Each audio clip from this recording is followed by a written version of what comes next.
And welcome back to the Lawless Brothers Radio podcast, season 2, episode 1. I'm one of your hosts, Casey. And I'm your other host, Ryan. Been a while. It's been a while, man. We got a banger for you this one here. What's going on? Hey, man, it's we went from end of the season off, a little drank. We did, yeah.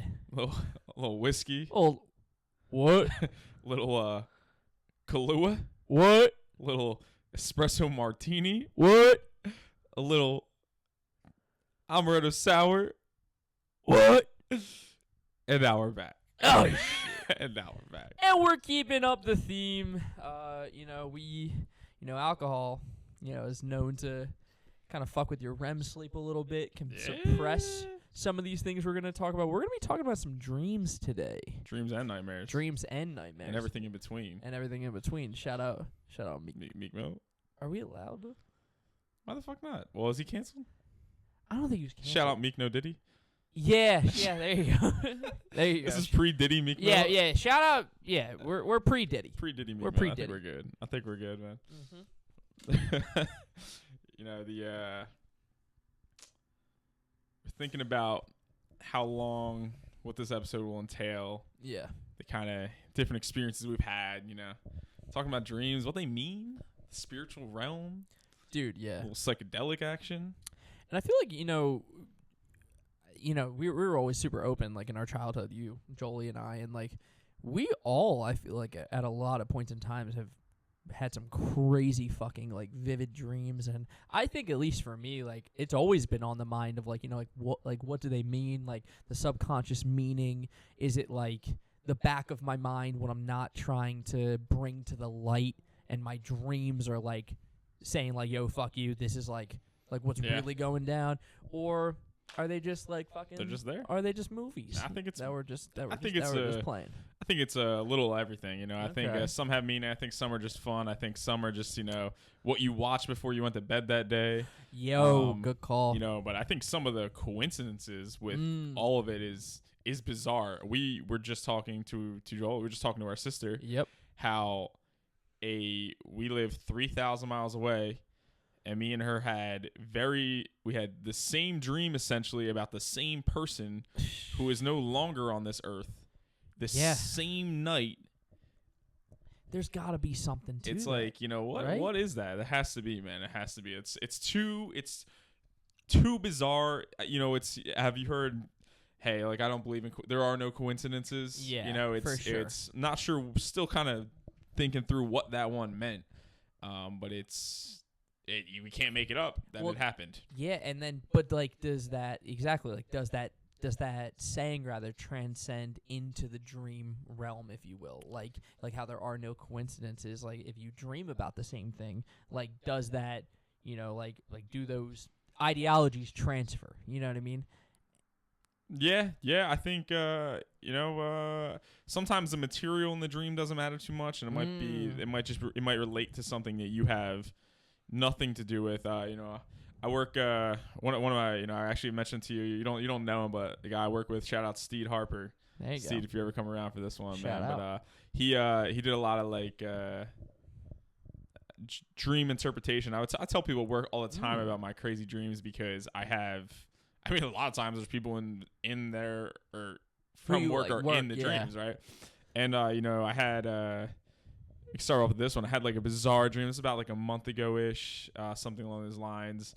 And I had this bizarre dream where it was kind of giving me like, it started off in like high school football realm. When was this dream? About a month ago. Dude, about a month, maybe a little. I'm gonna get into it, but I just had a dream that had to do with high school football. Interesting. Okay. But continue. Okay. Because that's hilarious. Like a week ago. Hey.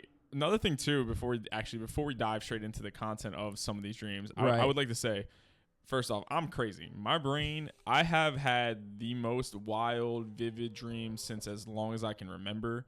I've talked to people who like don't dream at all, don't remember their dreams. Yeah. I had one guy this one time. This is a funny thing too, actually work related. Who in like a meeting was like, yeah, dreams. Oh, I don't really believe in that stuff. I was like, bro, believe in it, brother. What do you mean? I was like, it's not really a choice for me. It just kind of happens. What right? the fuck? It's just like one of the most crazy, outlandish things. And sometimes my dreams, like, stories continue, which is even crazier. And what it is, I'm not sure. Well, have you ever like woken up from like a fucking banger of a dream, and then you try to like go back to sleep to like catch it? You know do what that I mean? all the time, dude. All the time. And then the craziest dreams for me, at least, is like if I get like, let's say like 6 hours of sleep, and I realize I don't need to be awake for like another like 2 hours or something. When I fall back asleep, those are the most like vivid, because I feel like a lot of people say that, or like like scientists or whatever say like dreams are just like like you can't like technically like make up anything in your dreams. Like anybody that's ever in your dream, like it's a person that you've seen, like it's a face. Like you can't, your brain can't create face, like whatever. You know what I mean? But since you're just falling back asleep, you are in like your brain is like working, because like you were just awake, so you're trying to adjust to your reality. Sure. So then when you fall back into sleep, it like those worlds like combine to where now your dream making machine is like fucking working like overtime, and that's why those can be like much more vivid. Yeah, definitely, man. You fall. It's easy if you fall right back into that REM sleep, which is the rapid eye movement, when your brain's firing on all cylinders. Yes. Which was something about marijuana. And you talk about like how alcohol can influence it, how diet can influence them. Something that's like infamous for marijuana is the ganja, is that it suppresses your REM sleep. So a lot of people don't dream when they're smoking weed. I smoked a lot of weed for a very long time, and I really didn't dream too much during it. And a lot of people will, say if they have nightmares or something like that, they need help sleeping, they will smoke or take that so that it suppresses those things on purpose. Whoa. That's some man, they should have used those in the Nightmare on Elm Street movies. You know what I mean? That's how all those kids died. Those kids died. They couldn't stop dreaming. They should have just been smoking pot. They would have been dreaming. Knocked out cold. They would have been chilling. Freddy would have had nothing to do. He wouldn't be able to hop in, dude. He was blocked, dude. He can't go anywhere. It's hard. The door for Monsters Inc., dude. They were closed, bro. They broke it. They shredded it. They shredded the door, dude. And then on the counter of that is that as soon as you stop, is they come back. It's like they're playing catch up. They come back in like the most vivid way possible. You're like catching up on like TV, like a fucking Netflix series, like in your own head. Like, all right, let's get you caught back up to speed on all these dreams. Dude. Dude, what the fuck? And that is, but at the same, and I think it's related to like quality of sleep as well. I mean, for me, I could tell, usually if I come out of like a deep sleep with some vivid dreams, like I'm fucking, I feel good. Actually, you feel well rested. Feel well rested. Well, real quick to go back on your one point, you said that smoking weed like kind of fucks up your REM sleep, or doesn't allow you to have it at all. Yeah. And REM sleep is like incredibly important for actually like getting into deep sleep. So I feel like a lot of people I know say that they smoke weed to help them sleep. Is that like kind of like an oxymoron then? Like if they're not getting like the deep REM sleep, you know what I mean? In my experience, in my experience, absolutely. It's the same. I kind of feel the same way about melatonin, right? When people take a lot of melatonin to make you go to sleep, I always felt that when I would wake up, that I didn't really I was asleep, but I felt like I didn't really rest. There is a difference, and I feel like same thing with weed. Like if you smoke a lot right before you go to sleep, you're gonna knock out. But when you wake up, you're probably still gonna be a little bit high, for one. So that probably fucks with you. And for two, you definitely. I feel like you're never. This is I don't smoke at all really anymore for a couple reasons, but I think one of those big things is like I did feel like you're never at 100. You're never at your full capacity. And I've listened to dream and health experts talking about how sleep is like the most. If there was one thing that you should better, it's not working out, it's not doing this, not diet or anything. It's quality of sleep. 100% is the best thing you can do for longevity and just like overall health.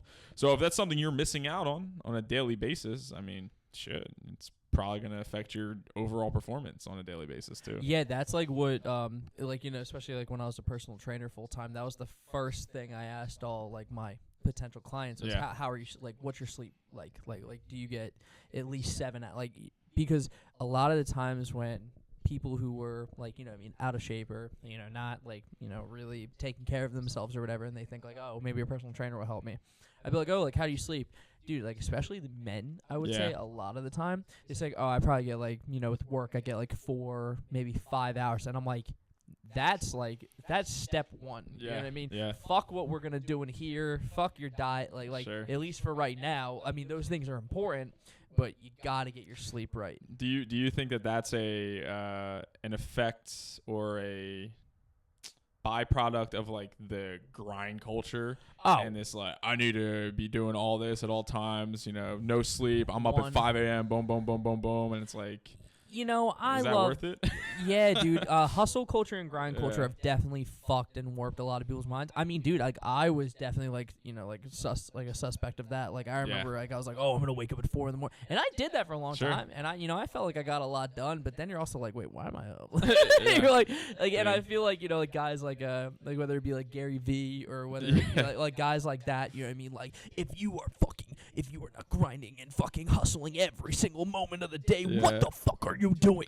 And like that, or like, you know what I mean? Or like I'll be on TikTok and like I'll have worked out like 6 straight days. Yeah. First TikTok will be David Goggins call me a bitch. You know what I mean? It's like, fuck, now I gotta, you know what I mean? And but like there is, you gotta, the only way to truly perform at your best, unless you are like a true superhuman, like Kobe. Like Kobe was notorious for only sleeping 4 hours a night. Interesting. And still, became one of the greatest to ever live, But unless you are, I'll be honest with you, unless you are Kobe Bryant, which, you're not, there's only one of those. Yeah. You should probably be getting at least 7 to 8 hours of sleep. Yeah, man. It's like, and you talk about the whole hustle grind. I need to be up at this time. And it's not, I think it's not as, I think the definition of production, like productiveness and like the definition of success are like different things and like not always attributed to how much you're grinding and stuff, And then also they've changed so drastically over the last like 10 to 15 years. What do you mean? Like the definition of production, like being productive and successful. Okay. You know what I mean? Like if 15 years ago, like someone told you like, oh yeah, like I mowed the lawn today, I went to Home Depot, like I, meal prepped, I did like wow, you were really productive. Now like you could say that, but someone would be like, oh yeah, but how much money you make today? Yeah. Like stuff like I think our definitions of success and productivity have only changed, especially with the more commonality of now we have the most fucking powerful things around us all the time, and you can make anything happen whatever you need. Like just before this episode 5 seconds ago, I was like, oh, I want to show you this quick scene from Seinfeld. I was able to pull it up in 5 seconds. Done. If I told someone that 50 years ago, they'd be like, what the fuck? Like, their head would explode. You know what I mean? Yeah. And I think that with the increasing rate of speed and how fast you can do everything, there's a lack of patience, and I think that that's where like the hustle grind set kind of sneaks its way into what's considered productive. Yeah, man, and I feel that like the whole growth and productiveness and all that is, there are different ways to do it.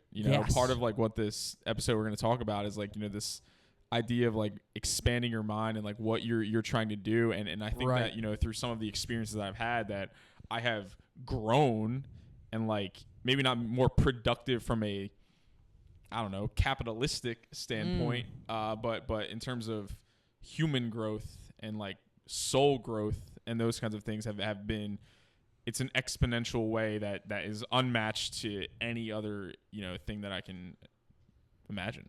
Well, let's reel it back in, because that's going to be more a part of the episode that's going to follow this one. And to bring it back to dreams in terms of how, they've affected us as we've grown, and how like, like getting that like really deep sleep, can cause these crazy. Are there any like common themes throughout your dreams? Because I know I did, that have kind of gone throughout the years, and then how have they changed as you've grown? Dude, great question. Absolutely. When I was a little kid, even some of my my most earliest years, like, you know, like 4 or 5, whenever you gain consciousness, as the, you know, Real. the world says or whatever. Yeah. When I was little, it was a lot more nightmares. When I was little, it was a lot scary. Dreams were a lot scarier. I would always have. It's pretty common. Like there was always someone chasing me would be a great example. Yeah, that's a classic. The common theme was definitely someone chasing me running through different, like, you know, grocery stores or like labyrinths or like underground whatevers, and then I would never get caught. The whatever was catching me would never catch, or chasing me would never catch me, rather. Good for you. But that was definitely a common theme, you know, running from something or someone or what. You know, as I got older, I would say, like, in maybe my like teens and things, that one was kind of common, but there was definitely another one with changes where and I think they do mean things like maybe like trying to prove myself or something. I would get in fights in my dreams. Really? And I basically, what would happen is, you know, I'd be squaring up with somebody and I'd swing as hard as possible and do that and barely touch, you know, I would swing as hard as possible and nothing would happen. And that was definitely like a very common theme for like my latter teen years, like dreams and stuff of that nature. Okay. I've definitely had that too, but instead of like my punch like being super weak, okay, I felt like I would try to run as fast as I could, okay. and I'm like moving in slow motion. You're not going anywhere. And again, quicksand. Maybe that's like a subconscious like thing. Like maybe I didn't feel like in that, you know, like in those teenage years, like I felt like I was moving fast enough, like in like actual real life. So maybe that was like the personification of that. You know what I mean? That's like a way to go about it too. 100%. But what I will ask, and I'm curious about this because I've always seen stuff like this on social media, and other people have, you know, like they talk about this all the time. When you were a kid specifically and you would like dream, did you ever have any dreams in like, they're called like liminal spaces or like the back rooms? Like what do you mean by that? What do you mean by that? Have you ever seen those videos where it's like it's like a POV and it's like somebody walking through, so like you don't see the person but like you're actually walking, and it's like it looks like a old like indoor like playground or like an indoor like water park. Okay. Like with like a bunch of tubes and like ball pits and like different rooms. Like do you have any by the way, these are places you've never actually been to.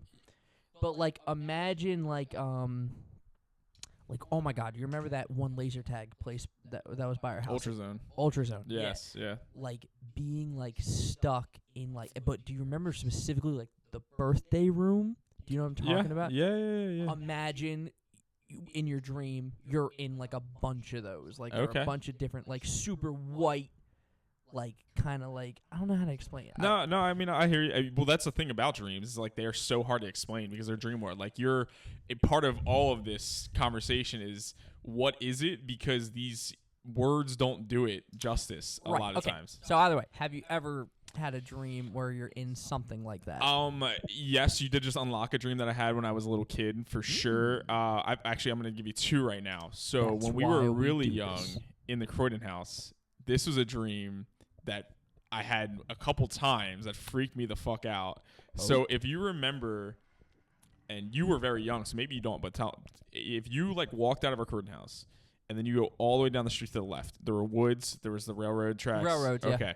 When we were in that house and I was really young, I used to have this dream multiple times. I can't believe I remember this, but that I was alone in the house and that everyone that was in the house were robots that looked like you and looked like Mom, and that all of you were down in those woods hiding and like laughing at me. That I was in the house with all the fake people and that you guys were really hiding in the woods. What the fuck that is, I don't know, but that happened multiple times when I was very little. Oh shit, okay. Very little. And we were only in that house until 8 years. I was 7, 8 years old. Yeah, till I was like 5, yeah. Same time period. Another one, this is going to be more fitting to what your question is. Word. Mary Divine Elementary School. Yeah. Okay. I went there for a little bit. You only went there for kindergarten? Legitimately half the school year. Half the school year. Okay. Like I remember, I have like 2, maybe 3 memories of that school, but I remember being in there, yeah. Couple years in there.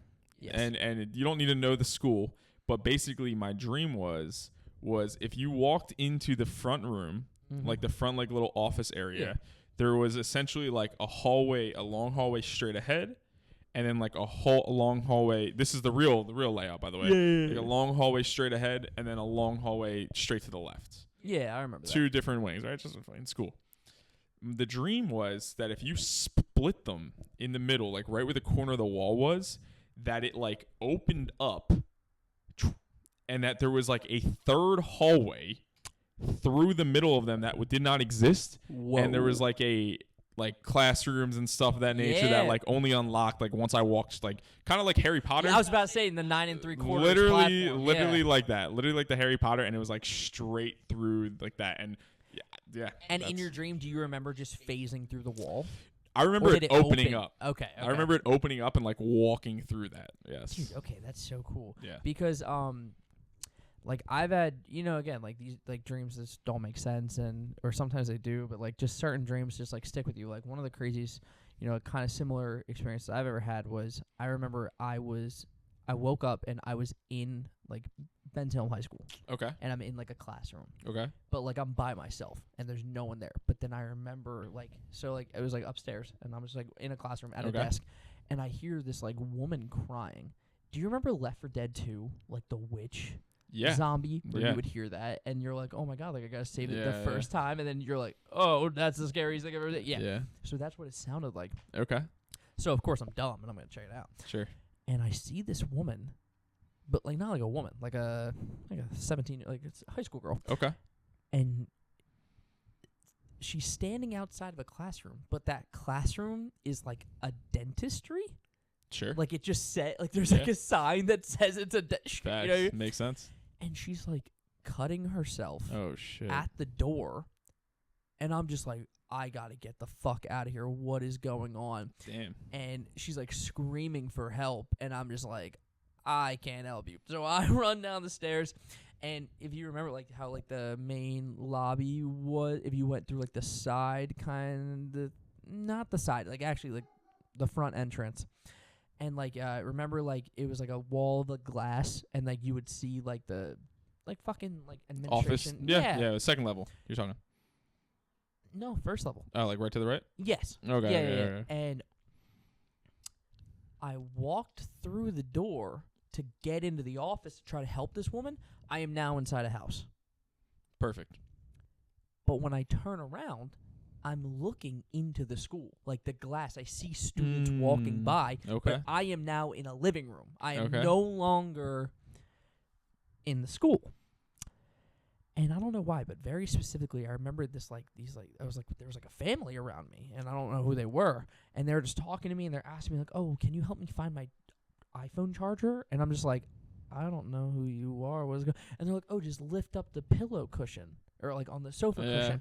I lift it up, and and I will never forget this. There was outlets inside of the couch, and I was like, "Oh, that's actually really cool." Like it's just like a stupid thing. I remember like me thinking like, "Oh, that's pretty cool." Yeah. And I give them the charger, and then they're like, "Oh, Casey," and they knew my name. Right. And they're like, "Could you please help our son?" And I'm like, "Oh, like what does he need help with?" And they're like, "Oh, like well, he has special needs, and he just needs someone to play with." And I'm just like, "Sure." So I'm walking in this hallway in their house, and I open the door, and I'm now outside, and I see these like giant. I can't even explain how big they were.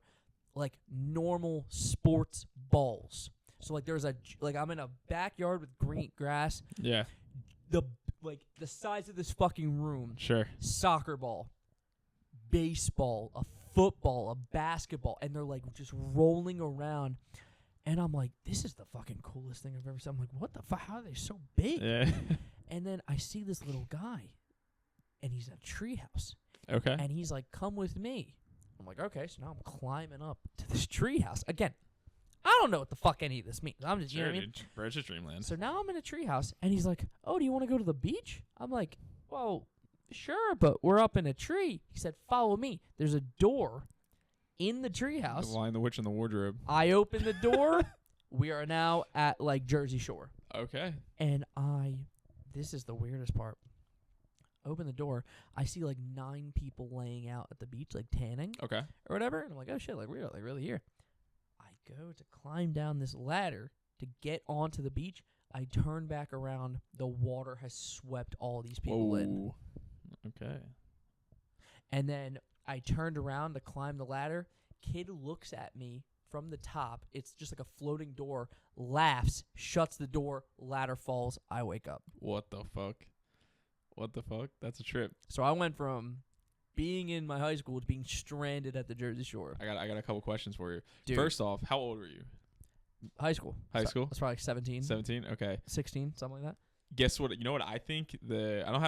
First off, I actually remember you telling me this dream because I remember the big sports balls. Yeah. I remember hearing this dream about the big sports balls. The girl in front of the dentist in front of high school, dude, braces, high school.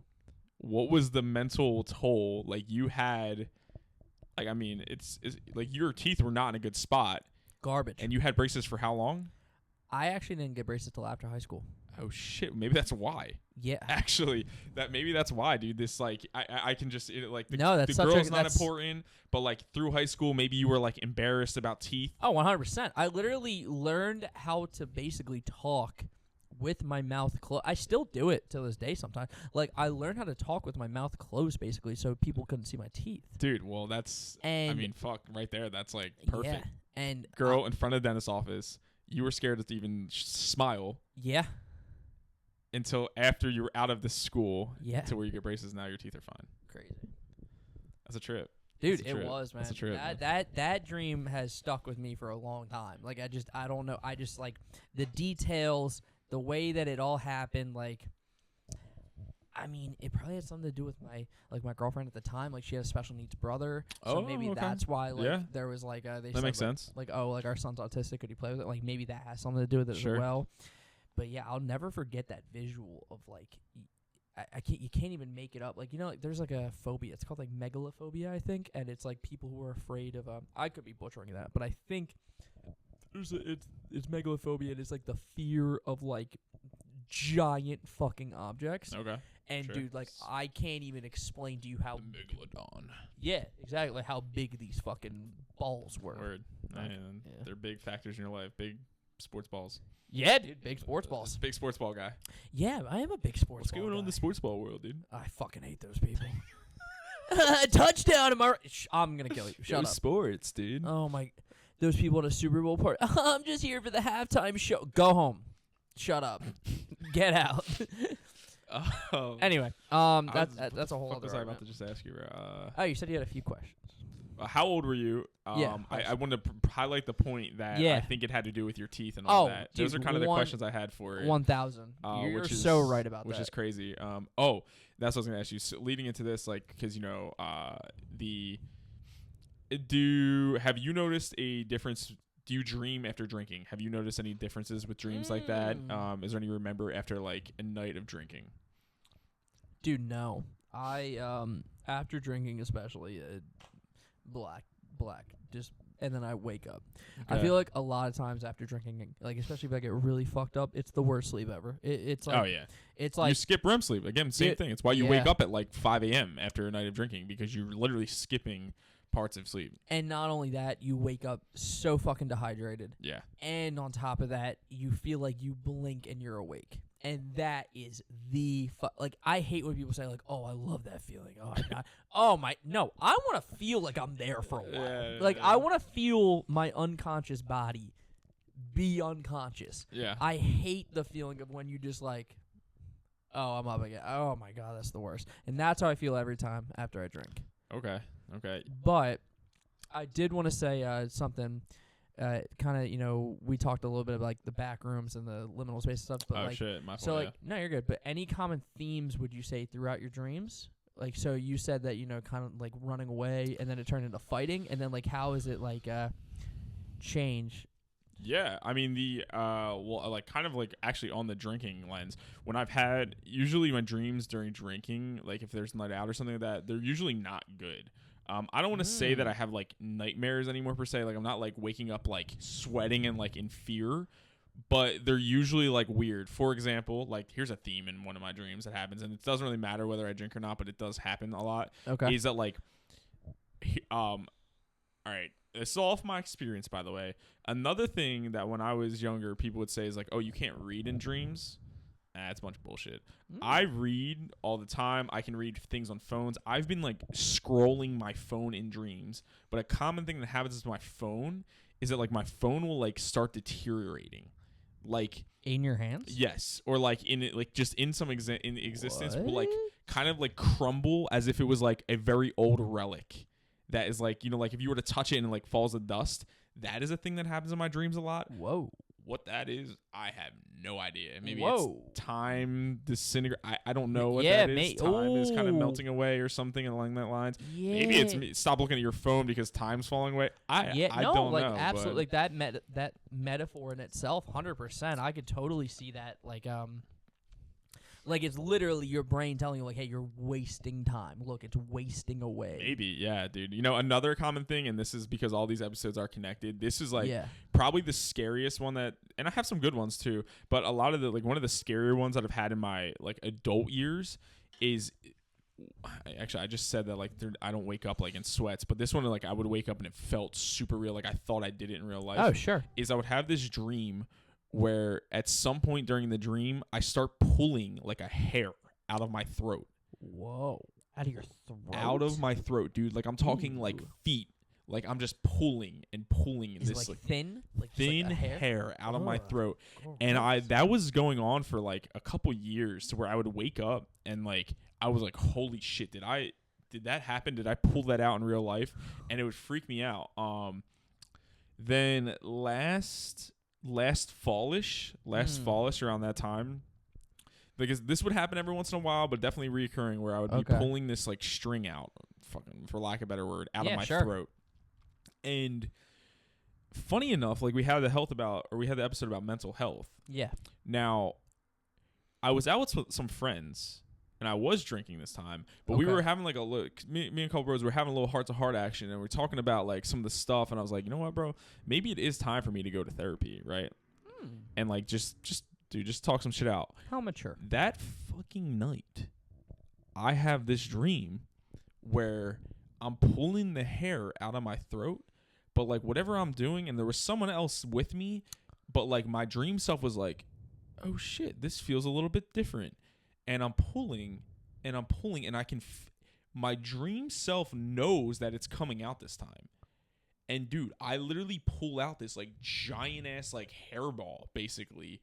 And then like literally like had like physical relief. Like I woke up and I was like, holy shit, like my throat, like, and it was the night after I decided that I was like, you know what? It's time to like actually do this and go to therapy. That is so fucking cool. How cool dude. is that? I never knew that. How cool is that? Yeah, this is like last fallish, somewhere around there. Yeah. Well, I knew about therapy, but I didn't know about the reoccurring. Well, you know, you said that guys, you've grown up and stuff, you have like kind of less nightmares. I've always had pretty like macabre, like horror-ish themed dreams. Very fitting for you. Yeah. Would you care to explain why that's very fitting for you? Oh yeah, well of course I'm obsessed with horror movies. Yeah. I mean I love that. I mean yeah. You just made this Halloween. Yeah, video edit. Yeah, so let's just say I've come up on some extra time, and I've always had this, and this is a real quick segue, and any of the listeners who might relate to this or not, but real quick, if you anything know about Halloween, it's my favorite horror franchise of all time. It's not even close. Horror films are something that I've favorite holiday. Yeah, it's my favorite holiday. I've just always had like an affinity for just like I don't know, like cool fucking like spooky fucking shit, and and to me, I think. Halloween, John Carpenter's 1978, Halloween film, I think is the greatest horror film ever made. And honestly, you can argue it's a top 10 film ever made just in terms of suspense. There's not an ounce of blood in that movie. Okay. And it still feels brutal. It still feels like something that it still captivates audiences today. When I showed my girlfriend for that movie for the first time, and you would think like, oh, like we're all so desensitized. It got her. Like, that movie scared the fuck out of her. And that film was made over 40 years ago. But anyway, very recently, as all horror movies do, and no one can come up with an original fucking idea anymore, you know, in the mid 2000s, they started like rebooting a bunch of movies. Right. So they did come out with like a Halloween remake. It was fucking terrible. Okay. And then they came out with the second one in 2009, and that was even worse. So after 9 years of not having a film, they made another movie, and of course, fittingly just titled fucking Halloween, which is really stupid. But it came out in 2018, so 40 years after the original movie. There was a bunch of plot holes, yada, yada, yada, that I kind of covered. You know, in Halloween 2, back in the day, in 81, the film production company was like, oh my god, like, this movie made so much fucking money. Like, John Carpenter, you need to make a sequel. He's like, I don't want to. And they're like, here's all of this money. And he's like, all right, fine. So he drank a 6-pack of beer, smoked a full pack of cigarettes, wrote a script in one night, and basically was like, fuck it, Michael and Laurie are siblings. Like, just he hates that movie. Like, to this day, like, he hates that movie. And he was like, you know what, I'm not even going to direct it either, but I'll be an executive producer. There was a guy named Rick Rosenthal. He was the director. John came on set like 3 days before they were supposed to wrap up. He watched what they had so far. He thought it was so fucking bad. He's like, I'm doing this shit myself. Fuck. Like, you're terrible. Okay. So a lot of the final film of Halloween 2 is reshoots from John because he thought that Rick did such a terrible job. Okay. Anyway, long story short. So this new sequel that came out in 2018 completely scrapped the entire timeline that they were siblings. And they just kind of kept it as, like, no, like, Michael is just this fucking, like, mysterious guy who basically, like, all he cares about is going home. That's his whole thing. Like, you know what I mean? He broke out of the fucking mental hospital because he's like, I don't want to fucking be here. I want to go home. And then he just decided to kill people along the way. Sure. And Laurie... Sounds like you should be in the mental hospital. Well, yeah. But Laurie, all those years ago, made the fatal mistake of walking up to his house to drop off a key. And then that's the reason why Michael decided to fucking kill her. He's like, yo, you came up to my fucking house, you're disrespecting me, that's why I'm killing you. Not because of anything else. Like, his motives, very mysterious, like, very non-intentional, basically. And so they kind of kept with that theme, but then they came out with another movie, Halloween Kills, and it's like one giant movie, technically, because the story from Halloween 2018 continues through Halloween Kills. And so... But there's a bunch of scenes in Halloween Kills that are, quote-unquote, supposedly taking place at the same time of the events of Halloween 2018. So, I have had this thought for, like, 5 years almost. Like, how fucking cool would it be if someone decided to actually connect the films in a way that made chronological sense? I realized there was only one man for the job. It was you? And it was me. So I've spent probably like a collective 11-ish, 12 hours. Yeah. And I was able to, of course, legally obtain all 3 films. Why would you emphasize that? Well, I mean, God forbid someone would try to pirate a movie. Oh, my God. I'm not trying to go to jail. Anyway, I put them all into my editing software, and then I was able to cut up. Basically, like, the original is just kind of untouched. But I was able to connect the flashback scenes that they shot for Halloween Kills. Funny enough, here's the kicker. They were so afraid that Halloween 2018 wasn't going to make money that they didn't want to waste the flashback scenes on that movie, all of the hard work that they had to do on a movie that didn't make any money. Halloween 2018 is the highest grossing horror film ever. Okay. And they're like, oh shit, this made some money. So now we could show all this cool shit that we filmed years ago. Yes. At the beginning of this new movie. Okay. But they take place directly after the events of the original movie. So I was able to collect all of those flashback scenes on top of ripping scenes from the beginning of Halloween 2 where they have scenes of Michael actually, like, escaping and, like, walking from his POV. Yeah. And I was able to splice them together seamlessly so that way. And I even got this guy who's not even, like, really a big horror fan at all, and he doesn't really care about these movies, and he doesn't know any of the lore or anything. Yeah. I got him to watch the part that I connected, and he didn't even realize it was a different movie. I mean, it was good. It was good. It was great edits. Thank you. So this was a prophetic dream that you had to, combine all these movies together? Yeah, it's been like a 5-year journey, Oh, okay, basically. okay. And I just remember that was the first thing after I got done watching the film. Also, I watched it with just with a terrible person. But anyway, All right, relax. That's like a whole thing. Relax. But anything. Anyway. But so Michael Myers in your dreams. well, yeah. Well, I don't even know how he got here, but You just started ranting about Halloween. Well, you asked me. I'm you trying to, said that you were talking about nightmares, like for real. Oh, right. Like Oh, legit. and the reason why and Horror movie. Yes. Horror movie fanatic. Nightmares. Yes. Bada bing, Boom. bada boom. And then you said that like as you've gotten older, like you don't really have like nightmares anymore. Or, Yeah, or I wouldn't not, say not even. Some are bizarre, right? Yeah, And some I would sure. say like I've had bizarre, like outlandish, like suspense dreams or whatever, but like never like I said, I'm not really waking up like, for example, okay, like our mom would be like, oh my god, I had the worst dream ever and like my whole day's ruined because my whole family died and like Like, the whole dude, our mom fuck? has actually we've definitely the dream part it's So- definitely hereditary. So I don't have anything that like changes my mood for the day. Yeah. And neither do I, but I will have dreams that are like you can say quote unquote are in that realm of scary, but Okay. I don't wake up like you know what I mean? Like I can just kind of wake up and be like, "Oh, that was weird." And then just kind of continue. You're not having like the wake up and like, oh my god, she cheated on me and blah, blah, Hell blah. no, dude. What the You fuck? cheat on me in your dreams.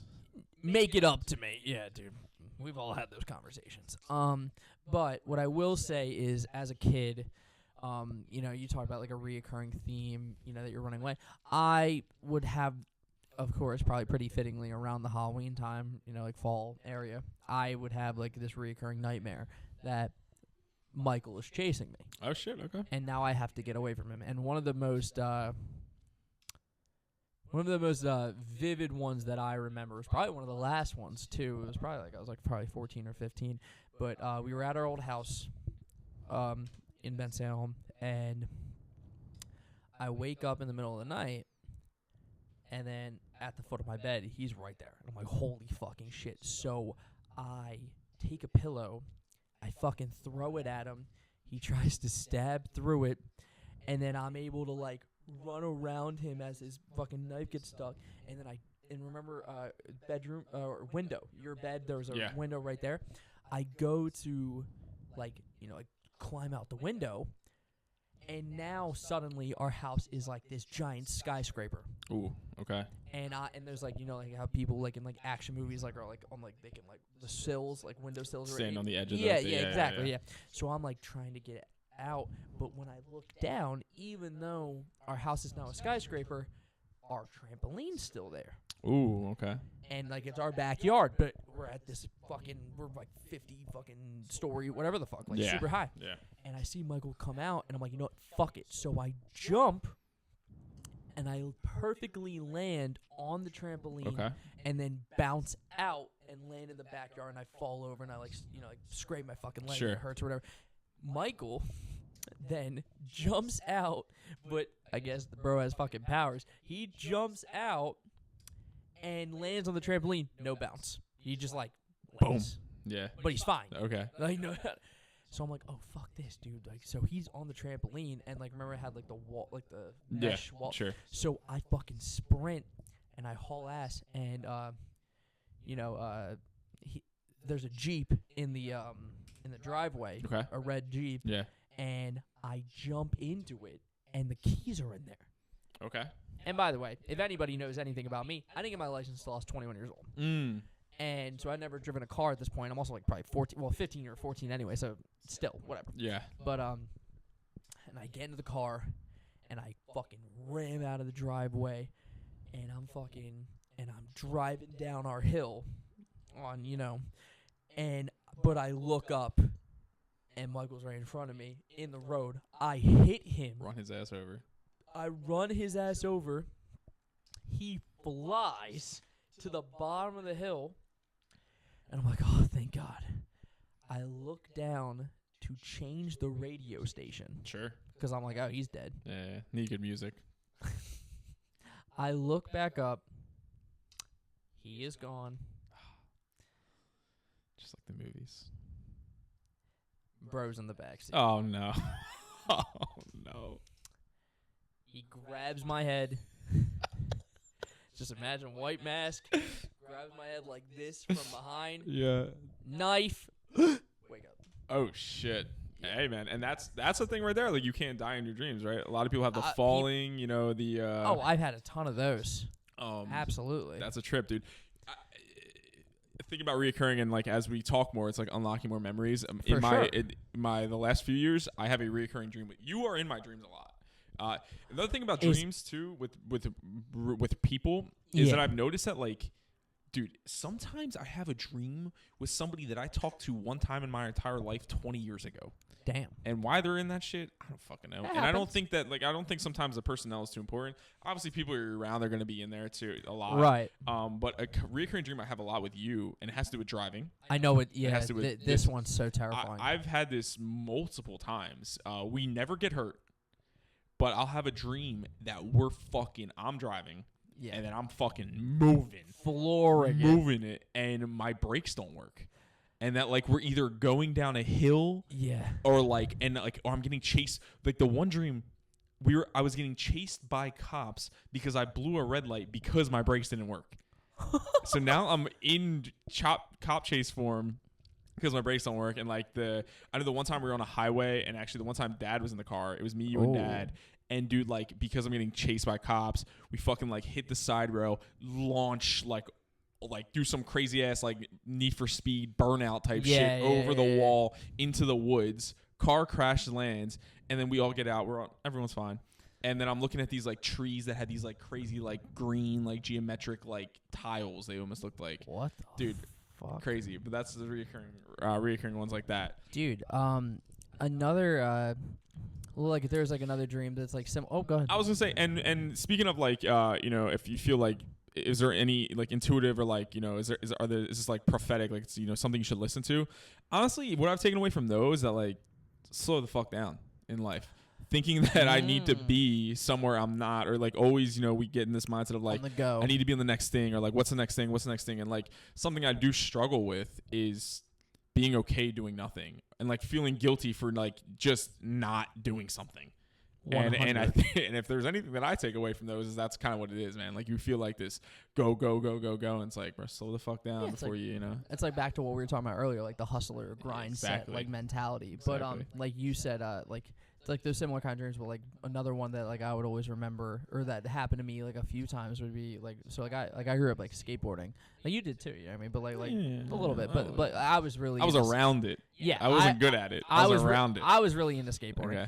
And I always had this dream. It would like be like reoccurring. Like I'd have it like honestly like all the time. Yeah. But grew it more in my childhood because like of course that's when I was doing it. But where our house was growing up, it was on this like in the middle of and it's kind of crazy. Like it wasn't like a crazy steep hill, but we were like in the like towards the like middle of this street, but as you kept going down, like it was like a pretty. That's a hill. It's a pretty decent hill. Yeah. It's not flat. Definitely. And we used to say that like if we were meeting up with my friends or like my buddy, like me at the bottom of the hill. Sure. So we did say that, but I always had this dream where like someone was chasing me, and I would get on my skateboard and I would start to fucking fly down this road, but there would always be like this little dip that was kind of like almost like a ramp.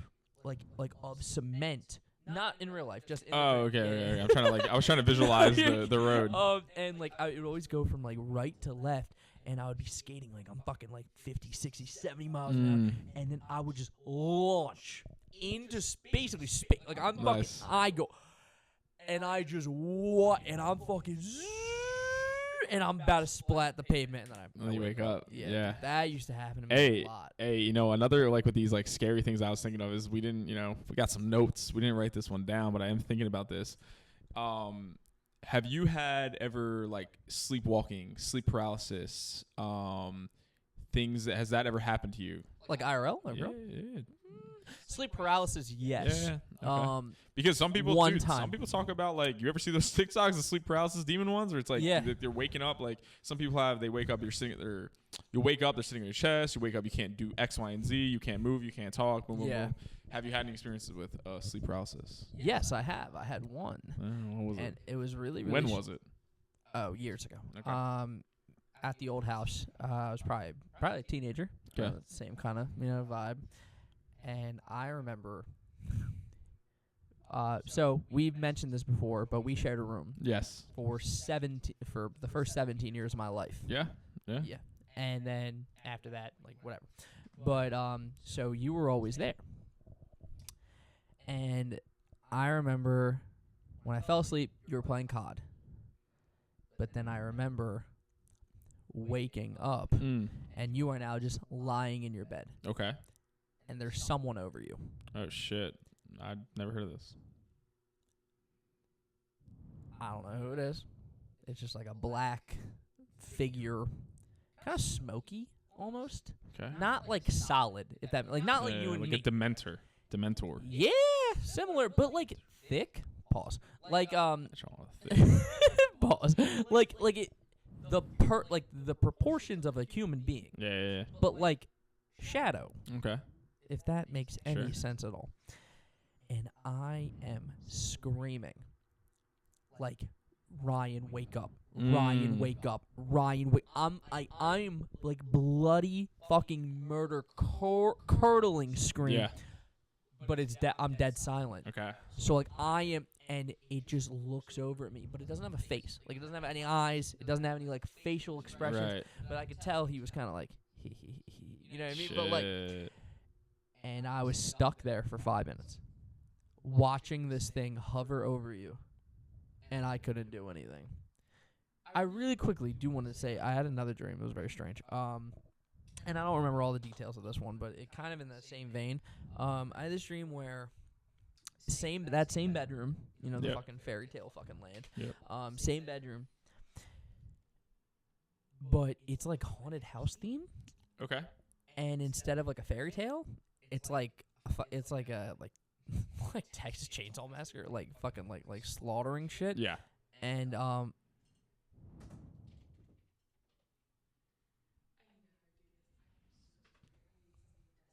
we have a visitor. Hello. Hello. Traveler. It's okay. But I remember in the dream, like my Aunt Denise is in it, and like I walk into the bedroom, and she's like, Casey, we can't find Jolie. But for some reason, like Pinocchio, when he starts to lie, his fucking nose gets huge. Yeah. They're like, it just keeps growing. Aunt Denise's nose, like fucking like,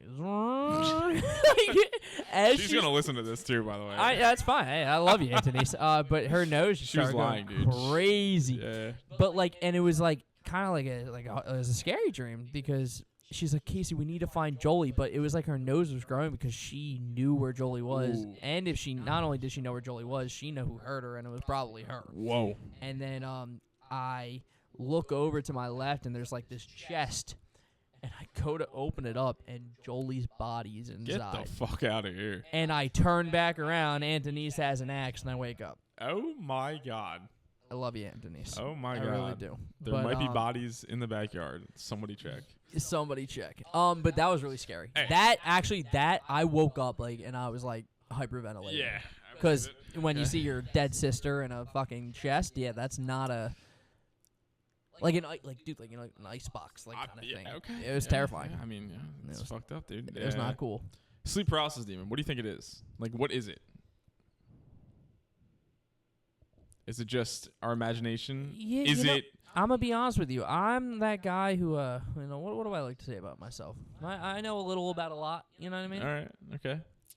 I really don't know. Yeah. And I've heard these stories of like people like who like have these terrifying, terrible death like experience of where Sure. like it's just, and it was for me too. Like it was scary, and I felt like you feel like locked in your body. Like I couldn't move my arms, I couldn't move my head, I couldn't move. So what happened? Did you wake up? Did you go back to sleep? What dude, happened? Eventually, I think I told myself, and it's so terrible, but I literally said, I was like, if anything I'm looking at's real right now, I'm probably dead. So I just closed my eyes and waited for it to be over. Damn. Like I basically waited. Like Damn. Sounds fucking that's crazy. Horrifying, but that's really what it was. I literally, what I was looking at, there was some fucking thing at the foot of your bed, and all I thought about in my head was, because I screamed for 5 minutes straight, and I felt like I was like, like when you go to a concert, you like lose your voice. I felt like I was losing my voice, but I wasn't making any sound. Yeah. Like internally, like my throat, like that's just how it felt.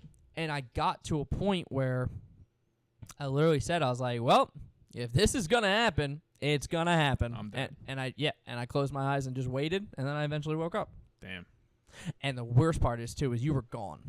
You probably I wasn't even there? No. Like, when I woke up, you were gone.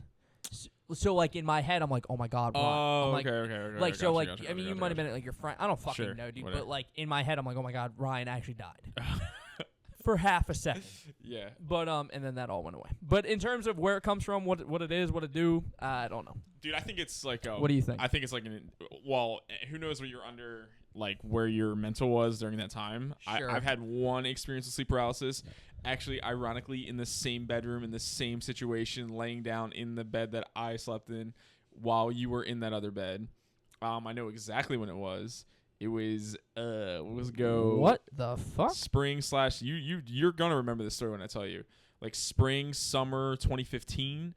Because it was right when I got back from Champs after hating everything and choking and all this stuff and going through all this like crazy stresses.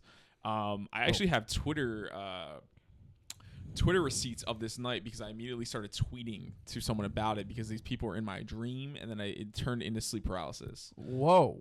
There is one of my, not at the time my teammates, one of my like good friends and teammates, Steven Diabolic was in this dream. I remember. There was this other dude, I forget who else was in it.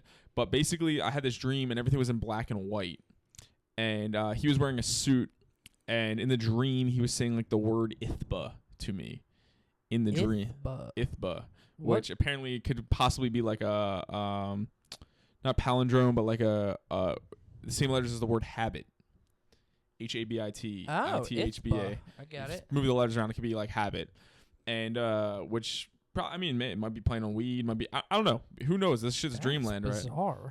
But in the sleep paralysis, so I didn't see anything. And at the time of, I have been opened up to so many things. But at this time in my life, I did not like believe in anything. I was like, bro, whatever I can't see is not real. Classic. And it was definitely like one of the first times where, something happened to me that I could not explain. I was like, holy shit, like, okay, this is real now. Yeah, sure. So I wake up, I'm laying in that bed. For the listeners at home, laying in the bed, the way my bed was set up is there's a wall to my left. Yeah. Casey's bed is diagonally to my right. Real. And then door is a couple feet to my direct right.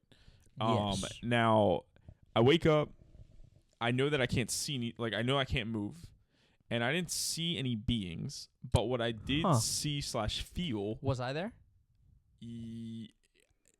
I don't know. I couldn't see you, but you might have been there because I started trying to call out to you. So I feel something like approaching me from the right, basically. And if you it was just like encroaching darkness was like what I felt was coming from the right. Okay. And I remember like trying to scream your name I remember like trying to like scream Casey, and like I'm opening my mouth and nothing's happening. Well, shut the fuck up. I feel like the darkness like coming closer and closer and closer. And eventually the way I wake myself up is somehow I get my arm and I punch the shit out of the wall to my left. Like my left arm punches the wall, point blank to the bed, and I wake up. And when I wake up, like if you cut a line down the middle of my body, the whole right side of my body was like completely numb. I remember this. Yeah. Oh my God. Freaked me the fuck out. And that was the only time I ever had that like intense like sleep paralysis experience. But like, yeah, that's what it was. And it was weird. Like the whole right side of my body being numb was very strange. It was like I had like a mini stroke. I don't even know. Like it's kind of crazy. But I was like 19 at that time. 19, 20. Holy shit. I gotta go to the bathroom. All right, dude. Same, dude. Let's take a little hour in here pee break. Take a fiver. I mean? You hit it real quick. Whoa, way. Hey, should I keep rolling right now? Keep rolling. I'll work on it later. Yeah, man. It's dreams are. I don't have to talk. Well, maybe I will talk. Dreams, nightmares. Hold up, wait a minute. Y'all thought I was finished. When I bought that SMR, y'all thought it was right. Flexing with I'm like Popeye on the spinach. Dreams, nightmares, psychedelics, mushrooms. acid, weed. I know what you're doing out there, Kevin. Sex, drugs, money. The Lord knows what you're doing out there. I got pissed too, guys.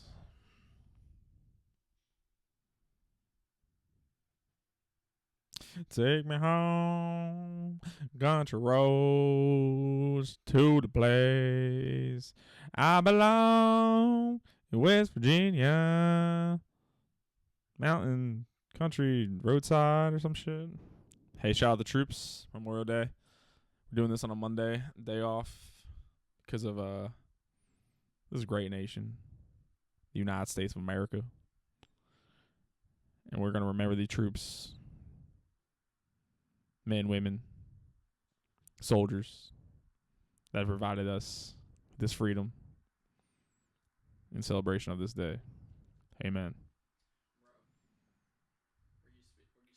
Oh yeah. It's quite the clip.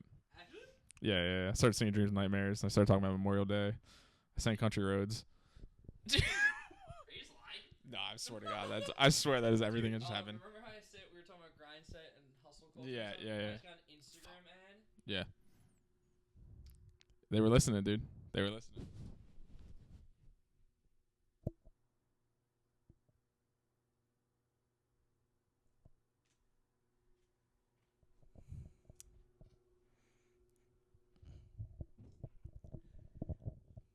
You can go your own way.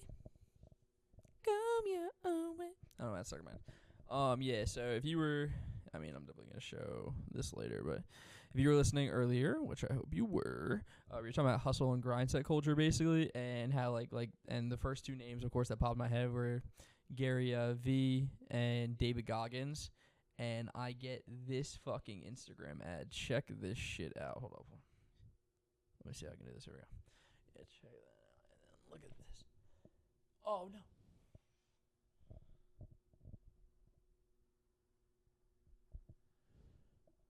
You see that?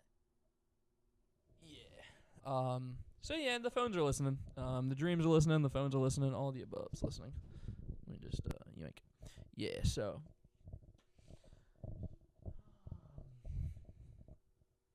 Go sports ball. Dude, I fucking hate that. I started thinking about go sports ball. I hate that, dude. I can't. Go sports ball? Yeah. All right, gang. All right. Back to life, back to reality. Yeah. Where are we at? Well, we just finished the sleep paralysis thing. Oh, dude, yeah. And I think it's so fucking crazy because I do remember you telling that story years ago, but I don't remember if I ever told you that happened to me. Nah, you did not tell me that. Fucking, yeah, it's crazy.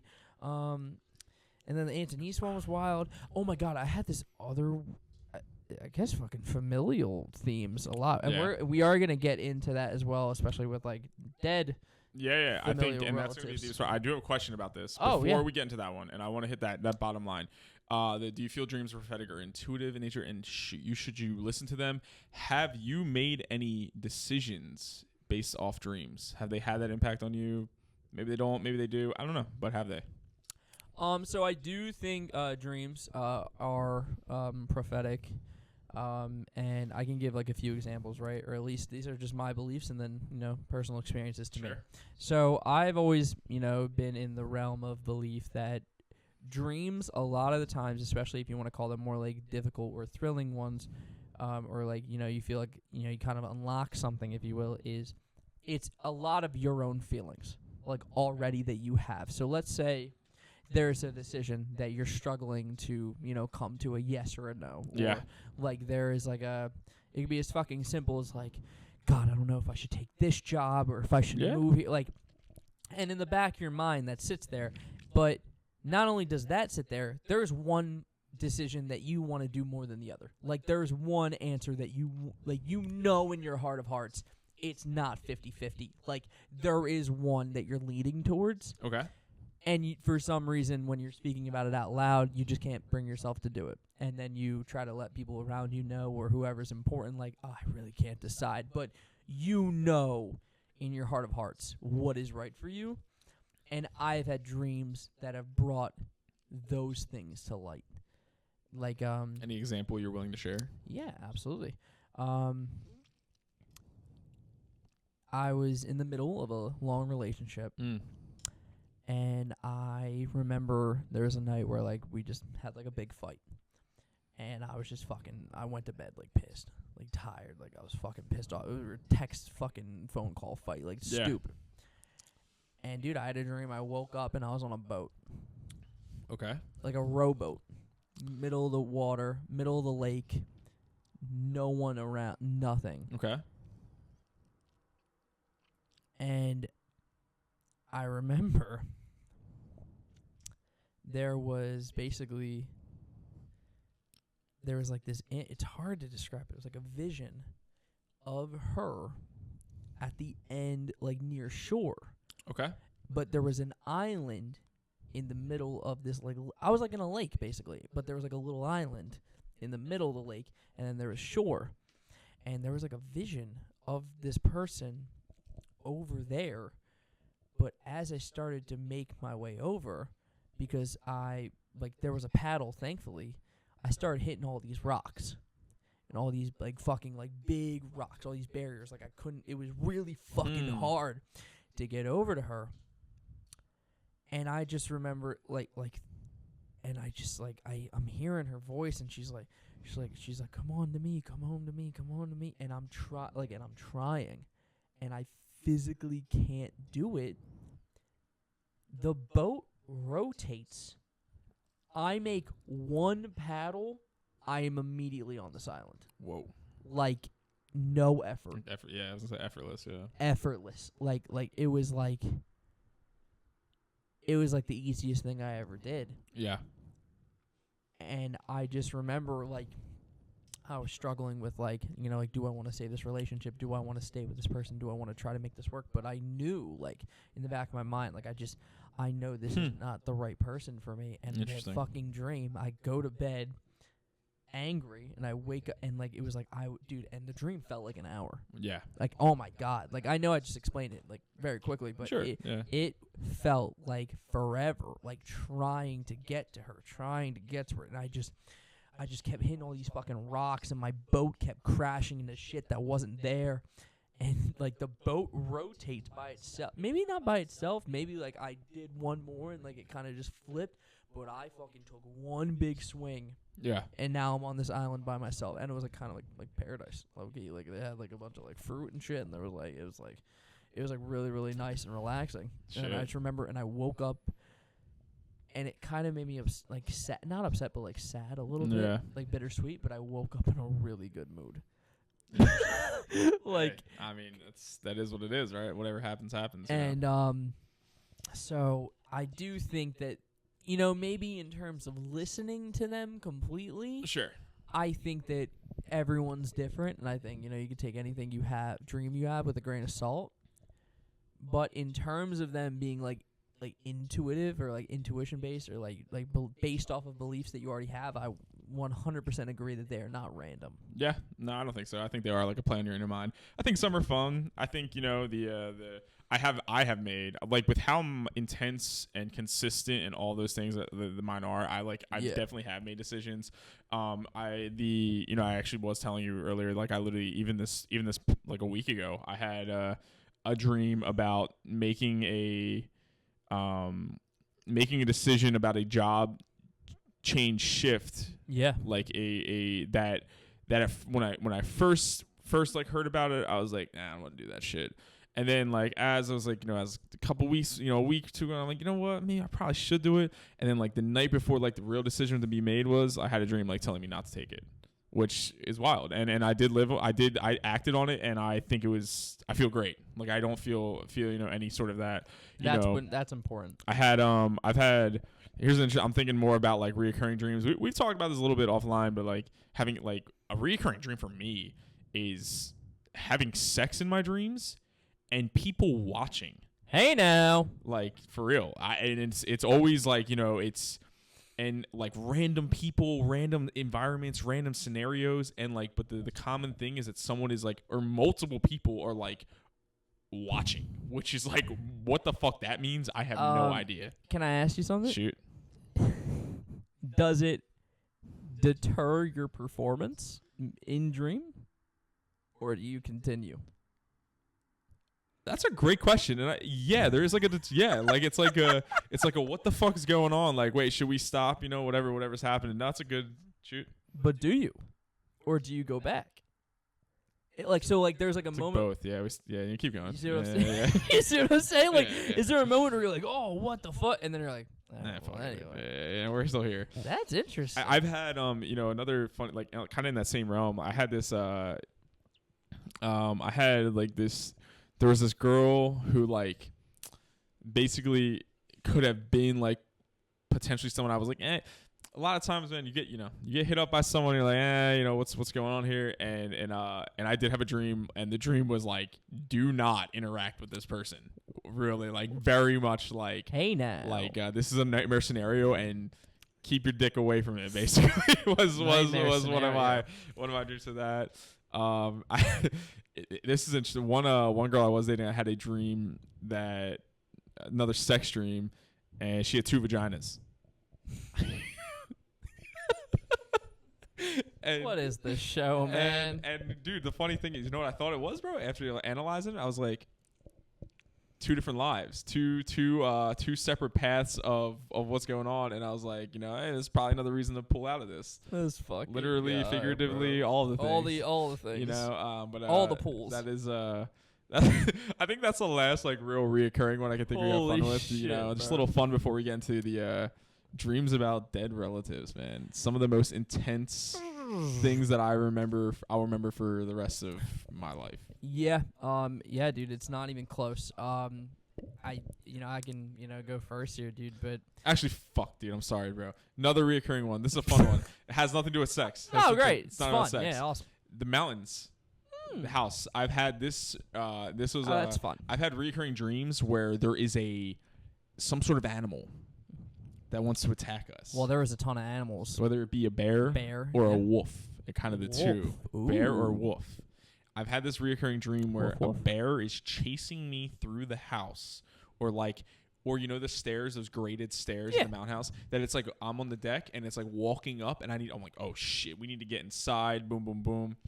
And like they progress. Like sometimes, like I've been hit in the dream. Damn. I've been hit in the dream.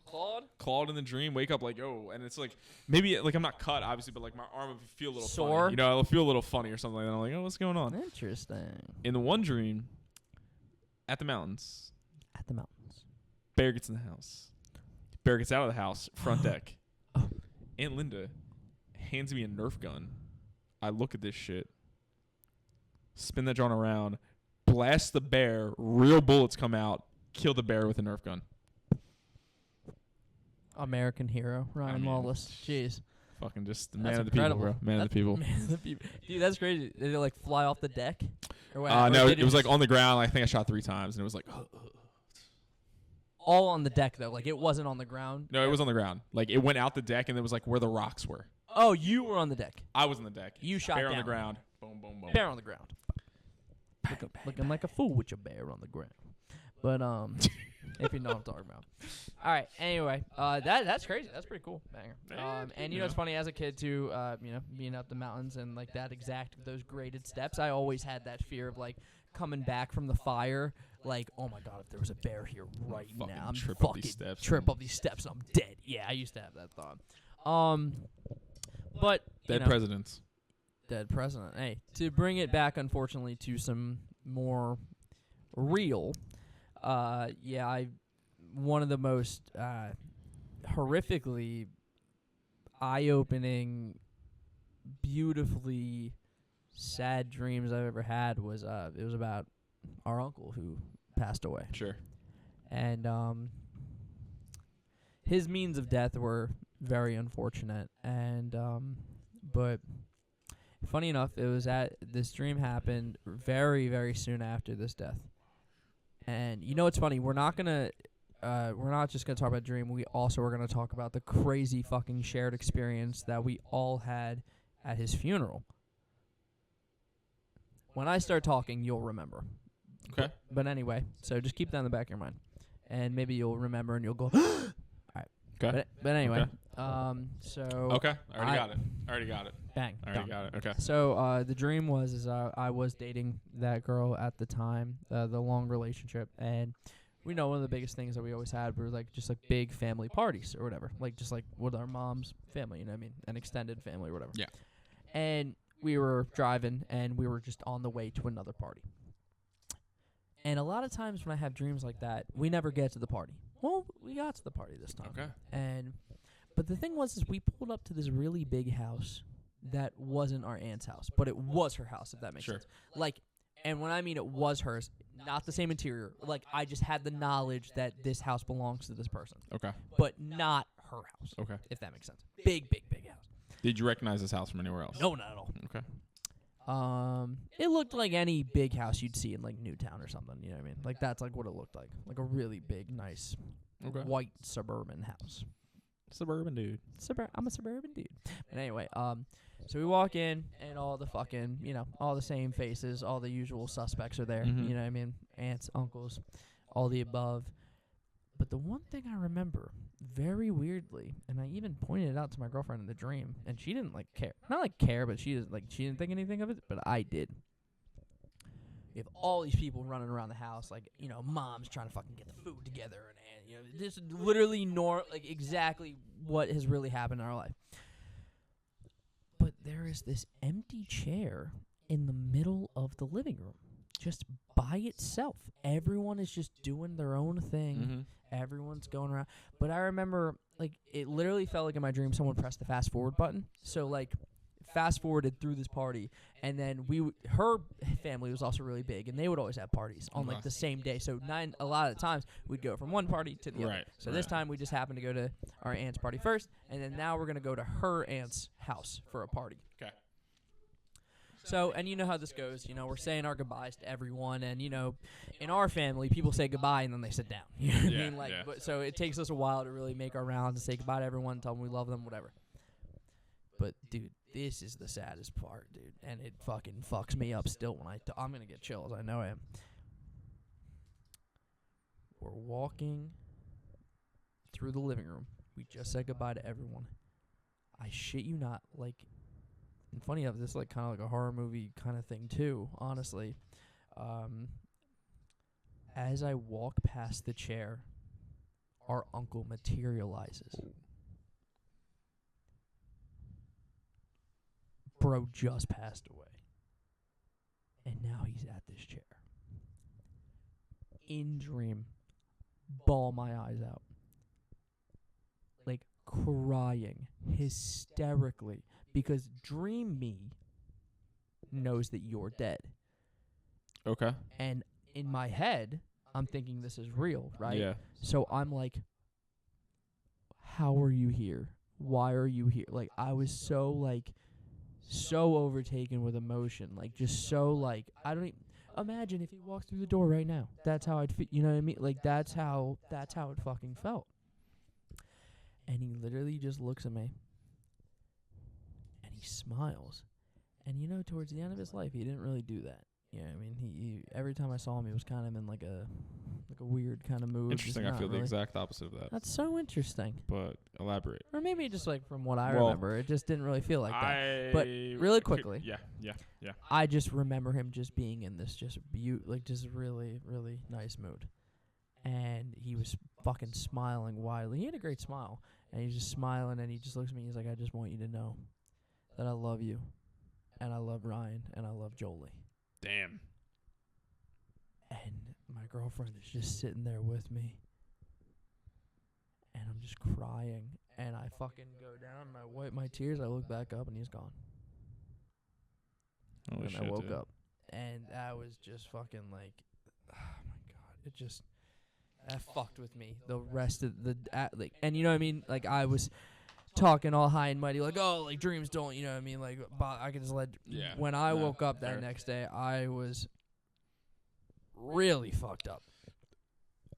Do you think that was him? Like, actually? Yeah.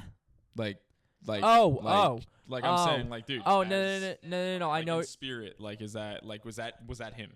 Like, whatever happens after... Yeah, I do. Yeah. I do. So do I. I really do. Because it was fucking... heart-wrenching, dude. Yeah. It was like, it was him. Genuinely. And that's like the closest I've ever felt to anything like that kind of like afterlife, afterworld, you know what I mean? Yeah. Like anything like that. Yeah, no, I mean, I personally do not believe that this is it at all. And I think that through some of the things we're going to talk about, including these dreams, including my dream with the same person, that like there's no doubt in my mind that there's not communication. This can't be it. From the nether realm or the whatever other you want to call it, man. You know. Yeah, dude. Well, I want to say, because you said like he wasn't like in the happiest mood. You know, interesting. Might be too much family lore here, maybe. But back to like the mental health thing, and you kind of hinted at, and is what it is. Like you hinted at, like, hey, you know, like when someone's doing their last rounds and stuff, like, you know, oh, I want to go to the gym with me because I want to go out to eat. So I kind of felt that with him, that he was in this, knew that like he was moving on per se, and pretty crazy like family lore was like when they find out that they have this other sister. And after that moment, the few family parties that I went to, he did have a different kind of like light to him per se. Like he was very like calm and cool and like, oh, good to see you, boom, boom, boom. Which he was not like that, man. He was not like that. Maybe not, you know, I'm not going to just like backtrack everything here, but maybe not like in a bad mood or anything, but maybe just like more relaxed. Maybe sure. Not like a bad mood. But yeah, I see what you're saying. And also really quickly though, there's also a possibility for why you and I might feel differently about it is because I wasn't really around when all this happened. Neither was I. Because well, the biggest thing is when those discoveries were made, I'd actually flown to Seattle. So like I didn't go to I didn't meet her. Like I'm pretty sure it's 2017. Yeah. I didn't meet because I was living with my girlfriend at the time. I was in Seattle for 2 weeks. Yeah. When all this happened. And so maybe that's why I don't like have like the best recollection of his mood, if you will. Yeah, like, and I didn't really see him too much either. Like I just remember a few like meeting Angels and like there's a time where it's like, oh shit, like he's very relaxed, very, very calm. And I have a dream with this same dead relative. I actually have, and we're gonna tie in the funeral thing at the end of the second dream because of how crazy this is. Now that you just said that, and I forgot that memory existed. It's unbelievable. So same dead relative. We have two dead uncles we have a dead uncle on each side of our family. Yeah. Both of them have come into my dreams in the most intense, vivid, I will not forget these dreams until the day I die type shit. Well, 3 dead uncles.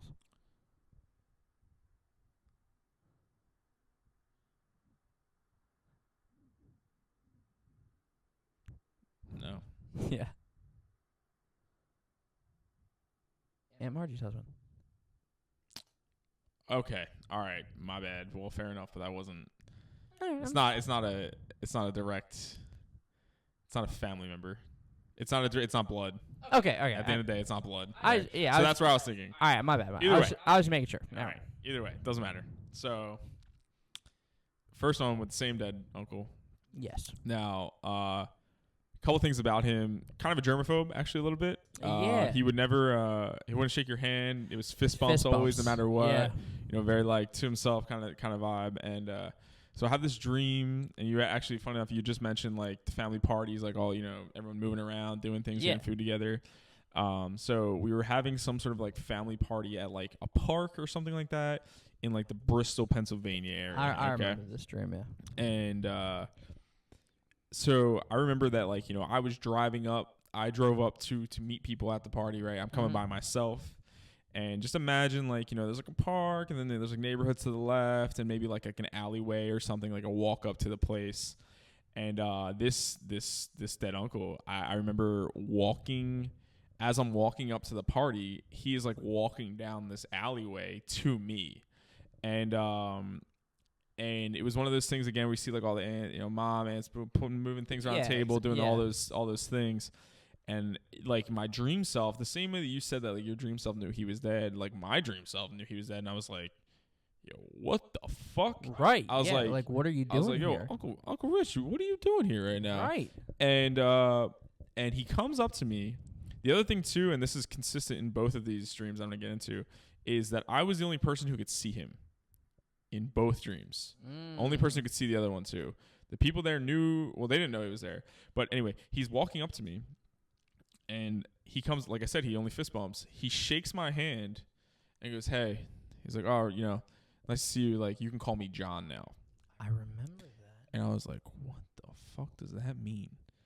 Also, really quickly, it's very possible that I was also the only person who could see him in my dream, because I just remember my girlfriend reacting to me, not to him. So it's very possible that no one else in this dream world knew that Uncle Rich was there, and just I did. Because like I said, when I walked past him, or walked past the chair, he materialized like, out of fucking like thin air.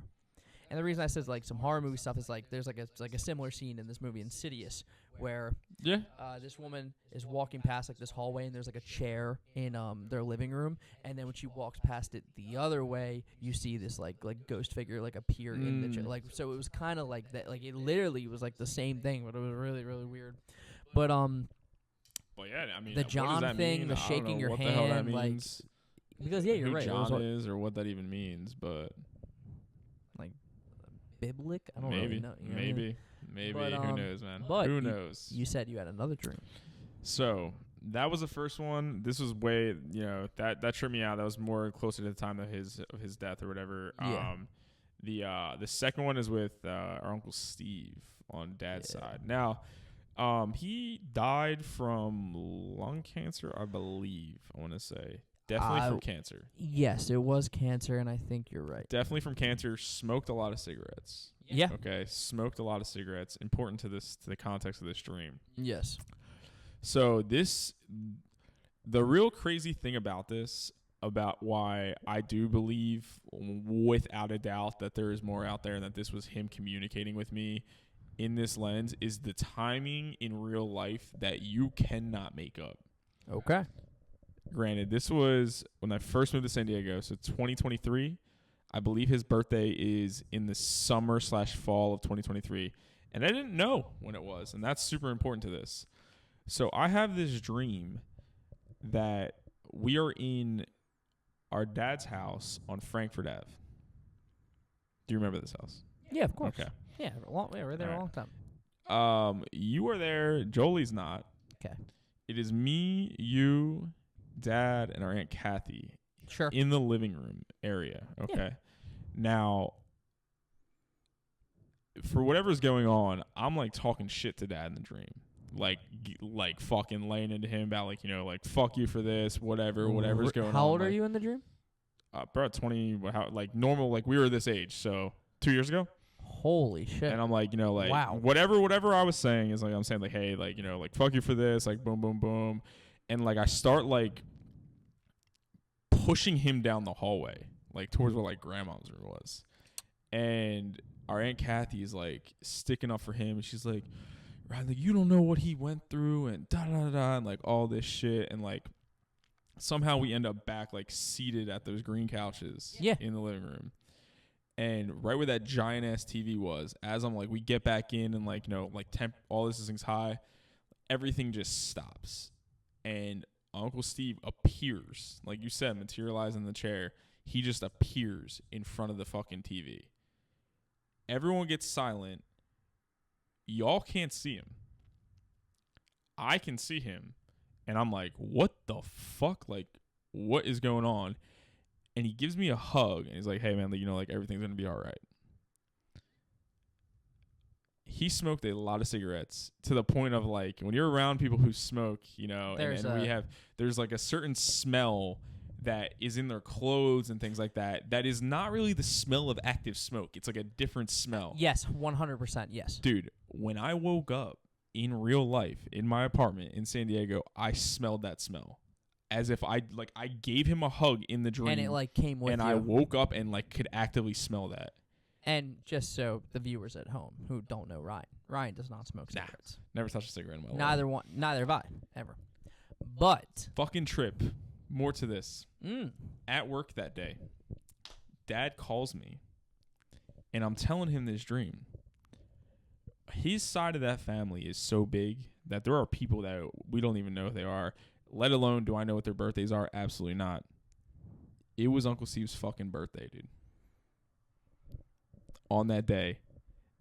And Dad is telling me about some weird shit that happened to him about at work with someone's name popping up that said like Steve Lawless or something like that at the same on the same day in real life, not God. a dream. Yeah. So on the night going into his birthday, I have this crazy ass dream. I've never really dreamt about him before. One of the most intense, vivid ones, and it was literally his birthday. And I swear on everything, I had no idea that it was his birthday. That's could unreal. never even told you that. I don't even think I've ever heard you tell me that dream. Fucking crazy. Well. Which all tails into the cigarette. All tails into cigarettes and wraps. I'll let you fucking run that one. Yeah, so this is like one of the I'm not gonna say that. I mean, I think at this point in my life and where I'm about to get in the story, I wasn't like truly. I'd say like agnostic. You know what I mean? Like I wouldn't say that like I believed in like God or anything, or like that I didn't believe in God. But I knew that there was something bigger. I knew that there was something. Like maybe let's say like omniscient, if you will. Like just I believe in the universe. I believe in what you fucking put in, you get out. Like I believe in all that shit. Karma, all that. And, in terms of like the afterlife and things of that nature, I'd never really, because I'm trying to remember if the dream happened before this or after this. I'm going to assume the dream happened before what I'm about to tell. So, our family, we, as many parties and organized things that we have and stuff, sometimes we're a little late to do things. So we eventually have the funeral for him. I want to say, how long after his death? I have no idea, but I can tell you it was super small. Yeah, it was a very intimate, very, very intimate setting. Wait, actually? Well, there was two things. There was No. Were we outside right now with what you were about to say? That was not his funeral. That was just like we went. Well, I don't. Okay, I might be butchering this shit right now. No. Well, hear me out. Ready? So maybe not a funeral, but because we had a celebration of life for him. Yeah. That was different. I guess this was the first time. I think it was the first time we all visited his grave. Yes. Let's call it that then. Yeah. Maybe not a funeral, because we didn't have a funeral for him. You're right. Yeah, there wasn't a funeral. We didn't have a funeral for him. It was a celebration of life. And I think it was at the VFW. There was like an official proceeding at the gravesite with like a pastor and stuff. And that's what you're talking about. Yes. Okay. And that's where we are. Sorry about that. No, I mean, you're good. I'm kind of threw me off. I was like, did we? Oh, dude, trust me. I've had those things where I'm like, oh my God, did I forget that whole thing? No, that's just how it happened. So we had a celebration of life for our Uncle Richie, and then, but this is the first time we ever visited his gravesite. So it was very, very small group of people. Help me out if I'm wrong. You, me, Joel, Mom, my mom, Aunt Jewel, Aunt Denise, Uncle Joe, Uncle Jeff. Because there was like some beef and a thing there, if you know what I'm talking about. And then, is that it? And maybe Emily was with me. I don't fucking remember, dude. Maybe. I don't remember. Not too important. Less than 10 people. Less than 10. But am I right? Did I forget anyone? Maybe girls. Uncle Joe's girls, maybe. Oh. I don't know. No. Oh my God. What? Tanya. Okay. Was there. All right. Not trying to name drop too much. Yeah, anyway, yeah. Moral stories. You don't know these people, but very small group of people. Yeah. So there's a pastor. Sure. And he's like kind of, Catholic. Very Catholic. Priest. Not pastor. Catholic sure. priest. Jesus, bro. There you go. Fucking get your religions right, dude. Fuck! It's on me! All right. Anyway, but no, you guys, stick with me. Basically, this dude's talking. And he's like, okay, and he just said a bunch of shit. Outdoor area. Kind of. Outdoor area, no one is around, by the way. We are completely... in the middle of nowhere. Basically, in a cemetery. Middle of a cemetery, outdoor. Middle of a cemetery. Middle of a cemetery. Anemone. Middle of nowhere. No one, and I mean no one in like a mile radius is around this group of like 10 people. Very important to the story. Middle of nowhere. No one knows where we are. No humans around us. In a cemetery. Very important. This dude's talking. A bunch of religious shit. And then eventually he gets to a point where he's like, okay, so now we are all going to say a prayer for our brother, Rich. And he said, I want you to bow your heads and close your eyes. And we all held hands, if you remember. Okay. We all held hands. Okay.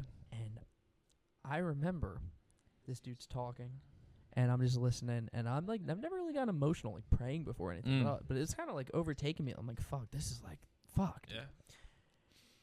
And I get a whiff, and I start to smell cigarettes. Yeah. And our Uncle Richie was an avid cigarette smoker, just as our Uncle Steve was. But my first thought is, who the fuck is smoking at my Uncle Richie's gravesite right now? Like, I was pissed. Like, I was fucking fuming. Okay. And I just kept smelling it. And I can't look up because my eyes are closed. You know what I mean? Like, I'm trying to stay respectful. Yeah. But I'm just, like, pissed. So then, you know, this whole thing ends. Everything's all good. And I remember I walk right up to you. And I'm like, dude, you're not going to fucking believe this, dude. But, like, I don't know which one of these fucking idiots. I don't know. But someone was fucking smoking during this thing. And you look at me, you're like, you smelled that too? And then Jolie is like, wait, you guys smelled that too? And then you see Mom start to, like, cry. Do you remember this? She, like, starts to cry. Kind of not really. Dude, all of us at the exact same time smelled cigarette smoke at the exact same part of the prayer. Yeah. And it was basically like he was there with us. I mean, and that to me, and the fact that all of us at the exact same time had that shared experience. Sure. And I looked. Sure. There was no one around for no one around. It was physically, in my professional opinion, impossible. Yeah. To smell cigarette smoke. Fair. And you know what I think anyway, dude, with how all this is connected, that, like, even if there was, some sort of, like, you know, logical scientific explanation, that the fact that the timing is there, it's like, it's almost like, you know, like the Interstellar shit, bro, where he's like watching him do the thing. It's like, even if the material part of that is like a logical explanation, the fact that the timing is happening at that time, in that moment, right, that is what I think, like, transcends, like, the physical reality part. Yeah, you know, like that. It doesn't, like, something had to push the ball to make it move, but the fact that it moved at that time during, you know, like that, you can't write that. That's you know, that's what I think is divine intervention. You know. What a beautiful way to put it. You know, like, But yeah, dude, I think the fact that all of us at the same time had that exact shared experience really proved that like, we were all together in that moment, you know what I mean, for one person, and he made his presence felt.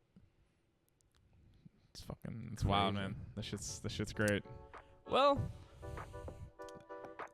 yeah, I'm with you. I think that we're telepathic in right now. I mean that's just per usual. We've been doing that for years. You know, we finish each other's sentences. My bad. All right. Well, given that, maybe he could follow up what I'm going to say on this one. Thank you so much for watching the Lawless Brothers Radio podcast. My name is Casey, and I'm Ryan. Peace. Peace.